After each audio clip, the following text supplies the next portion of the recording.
पिछले 24 घंटों के अंदर पाकिस्तान के कर्जों में 2400 अरब रुपए का इजाफा हुआ है। जरा अंदाजा करें कि सिर्फ 24 आवर्स के अंदर 2400 अरब रुपए का इजाफा डॉलर की वैल्यू बढ़ने से हुआ है, और डॉलर की जो वैल्यू है वो तकरीबन कोई 25 रुपए बढ़ी है पिछले 24 घंटों के अंदर। यानी इस तरह से पाकिस्तान की इकोनॉमी नीचे जा रही है कि आप अंदाज़ा नहीं कर सकते। इस वक्त तकरीबन कोई 4 अरब डॉलर्स पड़े हुए हैं पाकिस्तान के पास, 4 अरब डॉलर सिर्फ। और अगर आप इसका मुवाजना सिर्फ बांग्लादेश के साथ करते हैं कि जिनसे हमारी अलहदगी हुई 1971 में, उनके पास इस वक्त 40 अरब डॉलर्स हैं, 40 अरब डॉलर्स। और पाकिस्तान के पास कितने हैं? सिर्फ 4 अरब डॉलर्स, यानी 36 अरब डॉलर्स बांग्लादेश के पास हमसे ज़्यादा है। तो आप अंदाज़ा कर लें कि इस वक्त पाकिस्तान की इकोनॉमी की कितनी पतली हालत है।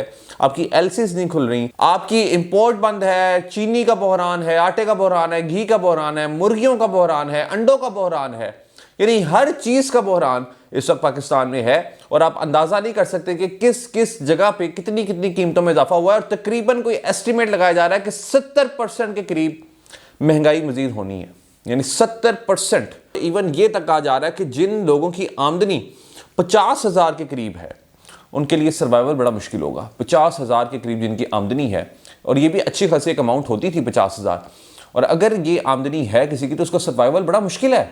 क्योंकि अभी जो IMF की शर्तें हैं, आप अंदाज़ा नहीं कर सकते कि IMF कहता है कि जो टैक्सेस आपने ऑलरेडी लगाए हुए ये बड़े कम हैं, यानी इनसे गुजारा नहीं हो सकता। तो जब तक आप टैक्सेस नहीं लगाते, जब तक आप बिल्स में इजाफा नहीं करते, जब तक आप हमारे मुताबिक हमारी हर शर्त को नहीं मानते, हमने आपको लोन शोन को नहीं देना। तो अगर IMF हमें लोन नहीं देता इस वक्त, तो पाकिस्तान, आप खुद ही तसव्वुर कर लें कि पाकिस्तान इस वक्त डिफ़ॉल्ट हो सकता है। और यहाँ पर सिर्फ एक चीज़ हमें अपने माइंड में रखनी है कि अभी हमारे पास इसके कितने सॉल्यूशंस हैं। सिर्फ 2 सॉल्यूशंस हैं।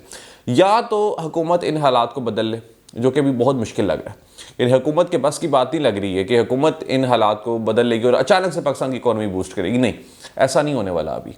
और अभी स्टेबिलिटी भी नहीं आ रही, क्योंकि इलेक्शंस के ऊपर अभी सवालिया निशान है कि इलेक्शंस होते हैं नहीं होते, क्या सीन है उसका।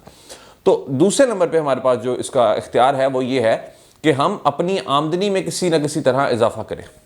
एक तो टैक्स तो उधर लग ही रहा है, मगर हमारी कोशिश जो होनी चाहिए वो ये होनी चाहिए कि हमारी आमदनी में तकरीबन कोई 100% के करीब इजाफा होना चाहिए। यानी जितनी अभी आपकी आमदनी है इसको मल्टीप्लाई कर दे 2 से। यानी कहीं पे इन्वेस्टमेंट करनी है वो करनी पड़ेगी, कहीं पे कोई बिजनेस स्टार्ट करना है वो करना पड़ेगा, हमें कोई एक्स्ट्रा जॉब करनी है वो करनी पड़ेगी। और सबसे बेहतरीन हल जो है वो इस वक्त आपका इंटरनेट का इस्तेमाल है। इंटरनेट का इस्तेमाल करके आप डॉलर्स इंपोर्ट कर सकते हैं। तो डॉलर्स आएंगे तो साथ ही साथ महंगाई के साथ एक तो आप बीट कर सकेंगे महंगाई को, क्योंकि डॉलर के रेट के साथ वो फ्लक्चुएशन आती है आपकी इनकम में, और इससे आप काफ़ी हद तक इन्फ्लेशन के साथ डील कर सकते हैं।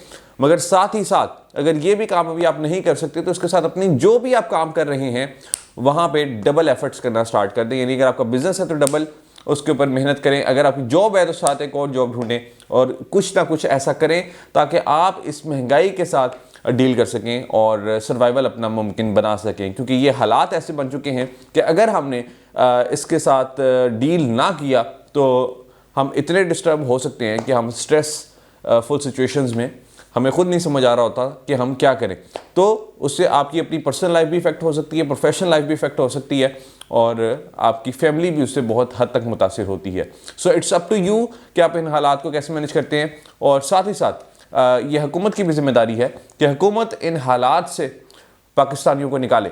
इस वक्त जो मैं आपको अप्रोच दे रहा हूँ वो ये दे रहा हूँ कि जब तक हुकूमत इसके ऊपर काम नहीं करती, जो कि अभी हमें नज़र नहीं आ रहा कि हुकूमत काम करेगी, तब तक आपने अपने हालात को खुद बदलना है। क्योंकि ये सिर्फ आपके अपने हाथ में है, और सिर्फ एक ही शख्स आपके हालात बदल सकता है, और वो आप खुद हैं। सो आपको खुद मेहनत करनी है और ख़ुद आपको अपने हालात चेंज करना है। और हम अल्लाह ताला से दुआ ये कर सकते हैं कि किसी ना किसी तरह पाकिस्तान के हालात बेहतर हो जाएं और हम इन तमाम चीज़ों से निकल आएँ। और ये जो एक्स्ट्रा स्ट्रेस है हमारे पे, पाकिस्तान की इकोनॉमी का एक्स्ट्रा स्ट्रेस है, फाइनेंशियल बर्डन्स हमारे पे आ गए हैं, हमारा जो बजट हमने बनाया हुआ था वो सारा डिस्टर्ब हो चुका है। तो अल्लाह ताला से दुआ ये करें कि अल्लाह ताला इसमें हमारी मदद करें और इस बहरान से हम निकल आएँ और किसी न किसी तरह पाकिस्तान में स्टेबिलिटी आए, किसी न किसी तरह पाकिस्तान के हालात बेहतर हों। और मुझे स्टेबिलिटी लगती है कि एक दफ़ा इलेक्शंस हो जाएं और उसके बाद आप देखें कि हालात काफ़ी हद तक इंशाल्लाह बेहतर होंगे।